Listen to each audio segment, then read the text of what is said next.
Ryan Reynolds here for, I guess, my 100th Mint commercial. No, don't. I mean, honestly, when I started this, I thought I only have to do like 4 of these. I mean, it's unlimited premium wireless for $15 a month. How are there still people paying 2 or 3 times that much? I'm sorry, I shouldn't be victim blaming here.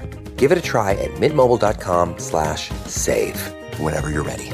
$45 upfront payment equivalent to $15 per month. New customers on first 3-month plan only. Taxes and fees extra. Speed slower above 40 gigabytes. See details. District of Conservation is sponsored by CFACT. To learn more about our sponsor, head over to cfact.org. Thank you so much for listening. Welcome to District of Conservation. I'm your host, Gabriella Hoffman. This podcast offers a sober examination into all things hunting, fishing, shooting sports, energy, environment, and the public policy surrounding it. And this podcast also specializes in original interviews that you won't hear elsewhere. Here's what I have for you today.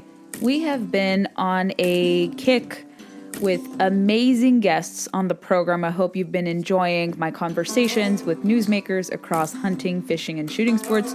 We have more coming down the pipeline, including tomorrow's guest, Amber Smith, who's going to talk about her really fascinating article on how artificial intelligence and the technologies associated with it can be used to combat high-intensity wildfires. So make sure you stay tuned for that. But today, what I have for you all is kind of an exploration of 2 interesting news items. I'll deliver kind of analysis in a brief format for you all because I want you to read this for yourself, make your own assumptions. But stay with me as we talk about 2 topics, namely the strange occurrence of more dead whales of various different species showing up dead on various different beaches across the Atlantic coast, namely New Jersey and most recently Chesapeake Island on the shore of Maryland, which borders Virginia pretty closely. And then we're going to talk about this bill that's garnered a lot of attention in Wyoming in the state legislature about the proposal to ban or essentially phase out electric vehicles in the Cowboy State by 2035, kind of a response to California's bill to phase out cars by 2030, 2035. Some people are unsure if it's serious, maybe it's a joke, perhaps they're serious. We'll break down that and the whale story for you all on the podcast today. What the heck is going on with dead whales washing ashore on various New Jersey beaches and most recently Chesapeake Island off coastal Maryland, right near the Virginia border? A lot of people are quick to dismiss this kind of concern. They're not really caring so much about this. And there's a discussion about whether or not development of offshore wind technologies is fueling these whale deaths. And I'm not going to dismiss that assertion because there actually is some merit to that. I know some listening may be like, you're so crazy. Why would you entertain this thought? I've spoken to several people, very serious people who are not kooks. And I tried to talk to reputable people, but people who live in these regions, yes, they're critical of offshore wind, but they've looked into the numbers and some of the research, and they say that offshore wind, more so than vessel strikes or whale-human entanglements, conflicts, can better explain why this is happening. And hear me out. I first want to read to you, before we dive deep into why people are blaming these whale deaths on geo-surveying that is happening in the Atlantic, because there's a whole push from a lot of states and even federally to do and meet a goal of 30 gigawatts of offshore wind by 2035. Let's discuss some of the statements. So we have 2 congressmen from both of these states. So we have Congressman Jeff Van Drew, who doesn't sit on natural resources or energy. I think he's on transportation committee. He, in response to the 6 or 7 whale deaths that were revealed in Jersey's coast, in a press release dated January 13th, Congressman Jeff Van Drew has called for a halting of all offshore wind activity off New Jersey's coast until there are investigations held explaining and rooting out why the whales have died. So he is quoted as saying, "Since offshore wind projects are being proposed by Governor Phil Murphy to be built off the coast of New Jersey, I have been adamantly opposed to any activity moving forward until research disclosed the impacts these projects would have on our environment and the impacts on the fishing industry," he is quoted as saying. "Ocean life is being put at risk as our governor and president force through their Green New Deal policies without giving full consideration to their real-world impacts. We have seen a complete lack of transparency from New Jersey leaders as well as DC politicians who are ramming through these projects in order to push their climate agenda. He ends his statement by saying, once committees of the 118th Congress are finalized, I will be calling for congressional investigations into the matter. I demand that all offshore wind activity be halted until it is properly determined what the effects of these activities are having on our marine life. I will also pull a statement from Congressman Andy Harris, another Republican who represents the state of Maryland, and he is quoted as saying similarly that there should be a, quote, immediate moratorium on windmill construction and related underwater geotechnical testing until it is definitively proven that this construction and testing are not the cause of the repeated whale deaths. And this was after news recently of a humpback whale being discovered deceased on Chesapeake Island National Seashore. That is known for the wild ponies, if you've been there. I have never heard, I know there are whale sightings in that part of Virginia, Maryland, but I've never heard of like them washing dead ashore. That's pretty unprecedented. And we have 2 offshore wind turbines in Virginia, which are pretty far away from Chesapeake. I don't think maybe they're at least 50 miles or more offshore, because the proposed turbine farm, I think it's already offshore like 25 some odd miles. I know the 2 that they have that cost $300 million is offshore, at least like 27, 25 miles. And I think whatever they have planned with a coastal offshore wind project in Virginia, which I hope gets defeated, personally speaking, just reading into it, I don't think it's a good idea. We've analyzed it here. So I don't think it's exactly close, but it's not too far. Perhaps the geo-surveying that many are faulting the blame for the deaths of whales can be attributed to this, but it's not exactly close, but it's not exactly far away. And I want to read for you. Let's give deference to the other side. There is a NOAA fishery scientist who is quoted as saying that, and this is from the Chesapeake Bay magazine, Ben Laws of the NOAA's Office of Protected Resources, was quoted as saying, "We do not believe that the evidence supports these planned construction activities would exacerbate or compound the ongoing mortality events." But Congressman Harris is quoted as saying, "NOAA has offered zero evidence that this construction included geotechnical testing is not the cause of death." Chesapeake Bay magazine writes this: "When considering offshore wind activities' possible impact on marine mammals, NOAA defines whale harassment in 2 levels of severity. Level A harassment refers to injury to the whales, and level B refers to behavioral disturbances to whales. Laws acknowledges that Atlantic coast offshore wind proposals that have been issued would allow level B harassment to whales, with some limited instances of level A harassment in the form of noise exposure. And as NOAA points out, there is also potential for survey activity to injure whales because the extra boat traffic could increase the chance of vessel strikes." And they write that Congressman Harris takes it a step further, suggesting that seismic activity related to the wind industry may cause lasting damage to whales' hearing and senses, and with hearing damage, that would be more susceptible to boat strikes. And Harris wants a full and transparent release of necropsy results from the Chesapeake humpback whale, including a study on the whale bone's ears. But they write that NOAA National Stranding and Emergency Response Coordinator Sarah Wilkin says ear bones are difficult to harvest during necropsies because of their location near the whale's skull and how quickly they decompose. So far, no necropsy results have been released from the January 16th whale stranding. But even as these studies start to come to the pipeline, and these studies should be conducted because of just the scale and the magnitude of these projects, and just the amount of natural resources and rare earth minerals that'll be required to be able to build these projects, there's a lot of questions that surround this. And a NOAA fishery scientist, it was revealed at the end of last year in a FOIA request that was made in late spring, early summer of 2022, a NOAA fishery scientist warned the Biden administration that pursuing offshore wind, especially in fragile areas in coastal Massachusetts, would have deleterious effects on the right whale, the endangered North Atlantic right whale. So how could it be problematic in some instances, but not problematic elsewhere? I think there should be a comprehensive study done because these projects, it's amazing that environmentalists who would normally be in support of whales have turned a blind eye to this. There has to be some activity. It can't just be vessel strikes all the time. I don't think that's the true, root cause of why these whales are dying. Do you really think fishermen and commuter vessels really want to injure these whales on purpose? I don't think so. So I am convinced that geotechnical or even geosurveying could explain this. I would like to see more information to substantiate this, but I don't think it's an impossibility given the scale of development that they want for offshore wind. This is going to affect marine life. It affects fish migration patterns. It affects so many different things. And let's even talk about briefly before we move to the next topic, the amount of materials to construct a wind turbine. What does the size and scope of offshore wind projects entail? And you guys already know that the electricity output, while it's talked about as being very efficient, it is not. And you're going to be paying a lot more for electricity even after these wind turbines are constructed. But I found some interesting numbers from the EIA, and they talk about the executive summary, the role of critical minerals in clean energy transitions.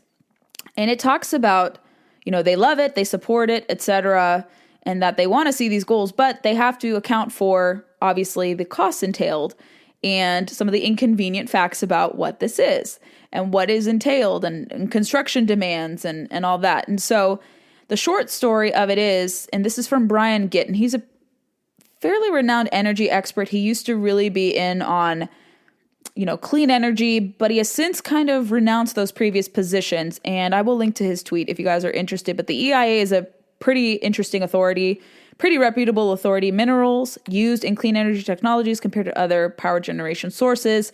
So one wind turbine, particularly offshore, requires 900 tons of steel, 2,500 tons of concrete, and 45 tons of non-recyclable plastic. And he says that the offshore wind farm requires 13 times more critical minerals than a natural gas power plant. And he also talks about how many boats and vessels will be required to, construct the output. I have to find those again. We'll talk about that more. But it's not a very cost-effective process. Like, they keep saying green energy is going to be free. It's going to be not so costly. But like with onshore wind and solar, a lot of these so-called green technologies are not possible without subsidies. That's what they're largely based on. There's really no market demand without subsidies. And I wouldn't even call it a market demand when it's backed by subsidies.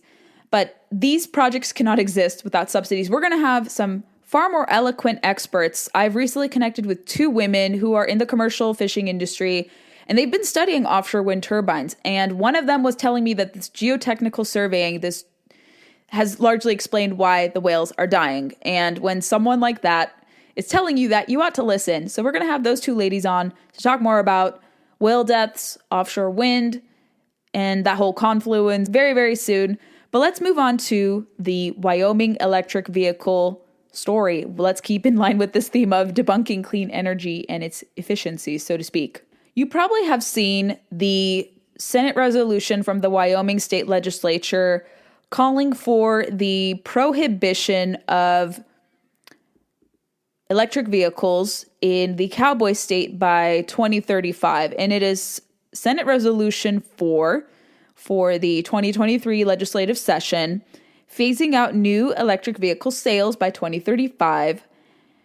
And it is sponsored by Senators Anderson, Boner, Cooper, and Doc Stater, and Representatives Burkhart and Henderson. And briefly, it is a joint resolution across both chambers of the Wyoming Legislature expressing support for phasing out the sale of new electric vehicles in Wyoming by 2035.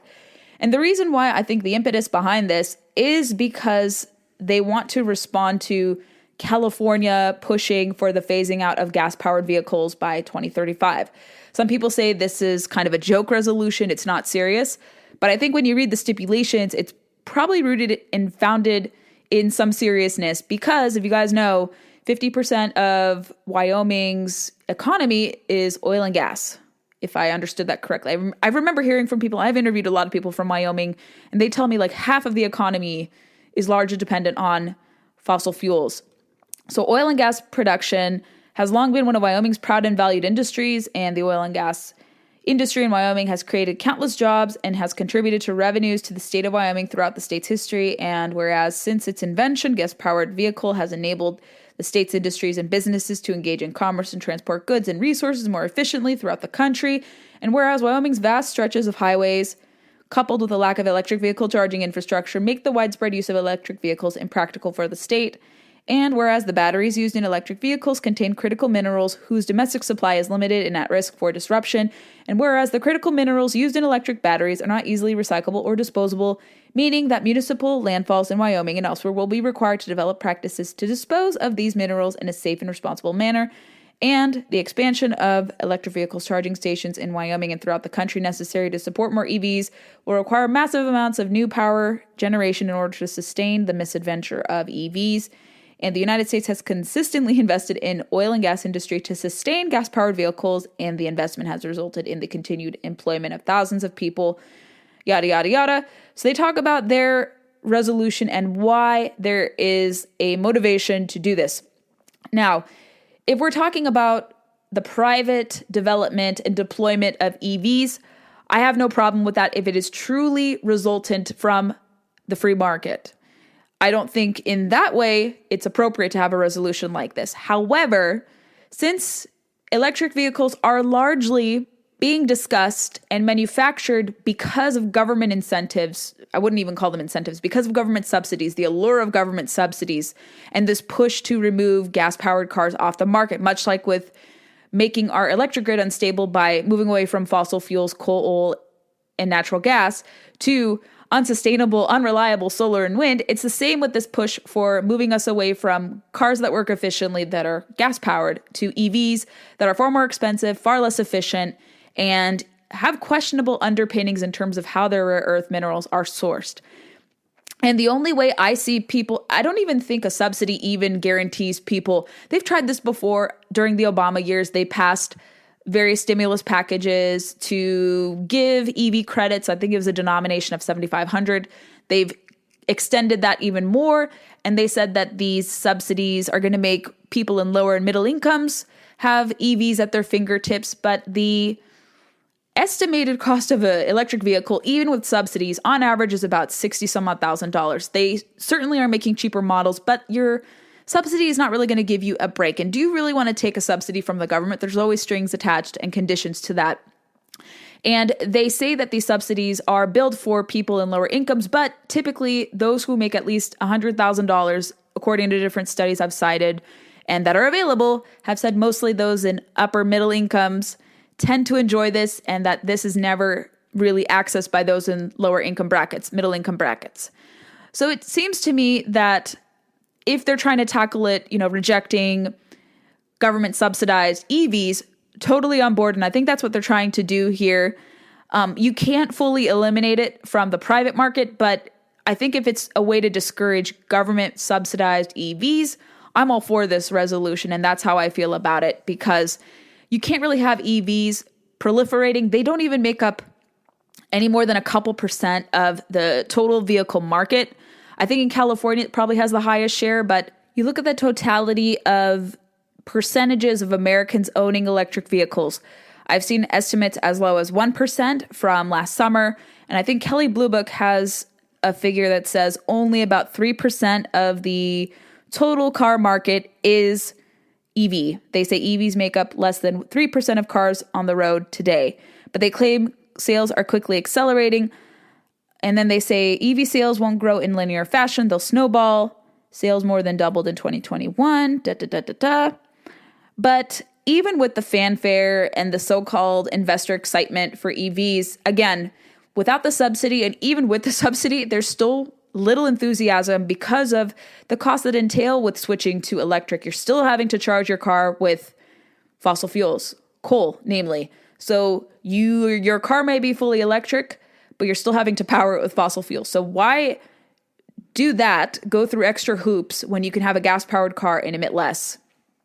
Additionally, the rare earth materials that go into making this come from questionable sources, especially from the Zhejiang province in China, from slave labor in Africa, Asia, all these different places. Do you really feel environmentally sound knowing that child labor is largely behind the construction of your EV? I would feel very uncomfortable with that fact.